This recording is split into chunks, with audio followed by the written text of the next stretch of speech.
নমস্কার দর্শক বন্ধু, জ্যোতিষ কথা চ্যানেলে আপনাদের সকলকে স্বাগত। দর্শক বন্ধু, 2025 আপনারা যারা কুম্ভ রাশির মানুষ কেমন যাবে আজকের আলোচনা তাই নিয়ে। 2025 অনেকগুলো দিন, তাই নিয়ে 2025। আর 2025-এ 4টে মেজর প্ল্যানেট এদিক ওদিক হতে চলেছে। রাহু, কেতু, বৃহস্পতি, শনি সবাই ঘর পরিবর্তন করবে, ফলে মানুষের ওপর একটা ভালো প্রভাব পড়বে। কি হতে চলেছে তাই নিয়ে আমার আজকের আলোচনা। কিন্তু মূল আলোচনায় যাওয়ার আগে যারা আপনারা আপনার কুণ্ডলী আমাকে দেখাতে চাইছেন, যে কোনো জ্যোতিষীর জিজ্ঞাসার উত্তর জানতে চাইছেন, প্রতিকার প্রতিবিধান চাইছেন, নিচে যে নাম্বার দেওয়া আছে না 9830564500, ওই নাম্বারে ফোন করে বা হোয়াটসঅ্যাপ করে আপনার আগ্রহ প্রকাশ করুন। আমার অফিস থেকে আপনাকে ডিটেলস বলে দেবে। আসা যাক মূল আলোচনায়। মূল আলোচনা হচ্ছে স্বাস্থ্য কেমন যাবে, কারণ স্বাস্থ্যের চেয়ে বড় সম্পদ কিছু নেই। বছরের শুরু থেকে মার্চ মাস পর্যন্ত শনি আপনার রাশির ওপর গোচর করবেন। রাশির ওপর গোচর, কিন্তু শনির গোচর খুব একটা ভালো ফল দেয় না। তাই নিজের ঘরে কিন্তু তিনি নিজের ঘরে গোচর করছেন, ফলে সমস্যা খুব একটা বাড়বেও না। মার্চ মাসের পর শনি দ্বিতীয় ঘরে চলে যাওয়া এবং রাহুর দ্বিতীয় ঘরে চলে আসা, এই কোনোটাই আপনার স্বাস্থ্যের জন্য অনুকূল নয়। মে মাসের মাঝামাঝি সময়ের পর বৃহস্পতি আপনার পঞ্চম ঘরে প্রবেশ করলে এবং তার নবম দৃষ্টি আপনার স্বাস্থ্যের ওপর পড়লে তবেই আপনি স্বাস্থ্যের ক্ষেত্রে একটা স্বস্তি অনুভব করবেন। তার আগের সময় পর্যন্ত আপনাকে অ্যালার্ট থাকতে হবে। এবার আসা যাক, আপনাকে মাথায় রাখতে হবে আপনার মাথা, মুখ, পেট ইত্যাদি বিষয়ে কোনো না কোনো সমস্যা আপনাকে মে মাসের মাঝামাঝি সময়ে পরেও আপনাকে ভোগ করতে হতে পারে, আগেও হতে পারে। এ সমস্ত ক্ষেত্রে অ্যালার্ট থাকুন।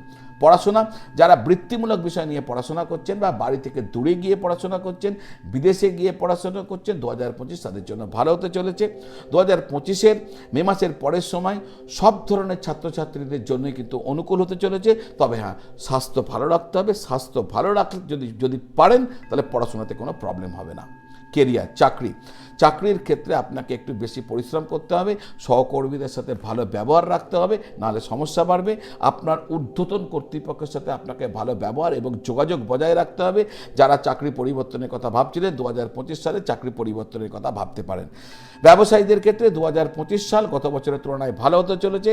মার্চ মাস পর্যন্ত শনির প্রভাবের কারণে ব্যবসার ক্ষেত্রে সামান্য মন্দার মতন পরিস্থিতি আপনি দেখতে পারেন, কিন্তু বৃহস্পতির দৃষ্টি যেহেতু আপনার কর্মক্ষেত্রে থাকবে, তাই আপনার ব্যবসায় উন্নতি প্রগতি ধীরে ধীরে হতে থাকবে। নিশ্চিতভাবে আপনি বৃদ্ধি দেখতে পাবেন। যারা বিদেশে ব্যবসা করছেন, বিদেশ কেন্দ্রিক কোনো ব্যবসা করছেন, তারাও কিন্তু 2025 সালে যথেষ্ট ভালো ফল করতে চলেছেন।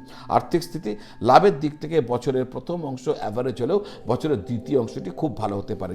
মে মাসের মাঝামাঝি সময়ের পর একাদশ ঘরের অধিপতি পঞ্চম ঘরে চলে যাবেন এবং লাভের ঘরের দিকে দৃষ্টি দেবেন, ফলে আপনার লাভের ভাগ্য আপনার পক্ষে থাকবে আর লাভ করতে থাকবেন।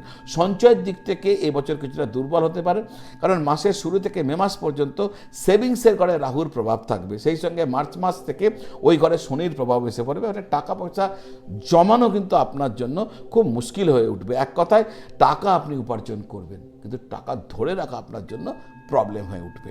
নতুন জমি, যদি বাড়ি গাড়ি ঘর সম্পদ ইত্যাদি ক্ষেত্রে যারা যদি নতুন জমি কেনার চেষ্টা করেন, বাড়ি করার তৈরি করেন, তাহলে কিন্তু কাগজপত্র খুব ভালো করে নিয়ে তবে এগোবেন, কারণ বছরটা আপনার জন্য অনুকূল নয়। প্রেম এবং বিবাহিত জীবন, 2025 সাল পঞ্চম ঘর অর্থাৎ প্রেমের ঘরের অধিপতি বুধের গোচর এবং যে গ্রহ প্রেমের জন্য চিহ্নিত সেই শুক্রের গোচর মোটের ওপর সারা বছর ভালোর দিকে থাকবে। তাই যারা প্রেম করছেন তারা কিন্তু যথেষ্ট সুখী থাকবেন 2025 সালে।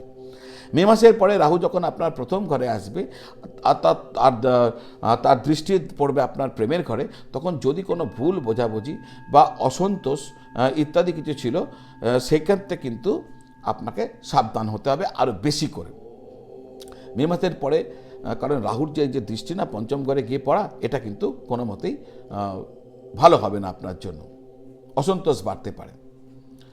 মে মাসের মাঝামাঝি সময়ের থেকে পরে বৃহস্পতির গোচর যেহেতু পঞ্চমভাবে পড়বে তার প্রেম জীবনের জন্য। তবে হ্যাঁ, মে মাসের মাঝামাঝি সময়ের পর থেকে বৃহস্পতির গোচর যেহেতু পঞ্চম ভাবের ওপরে পড়বে, তো ওই মে মাসের মাঝামাঝি সময়ের পর থেকে পরবর্তী সময় আপনার জন্য ভালো থাকবে। যারা বিবাহ যোগ্য বা যোগ্যা বিবাহের জন্য চেষ্টা করছে, 2025 সালে মে মাসের পরে যে সময়টা আসবে সেটা কিন্তু আপনাদের বিবাহের জন্য অনুকূল সময় হয়ে দেখা দিতে পারে। খুব জোরদার প্রচেষ্টা যদি করতে থাকেন, ওই সময় কিন্তু দেখা যাবে আপনার বিবাহের জন্য সানাই বেজে গেছে।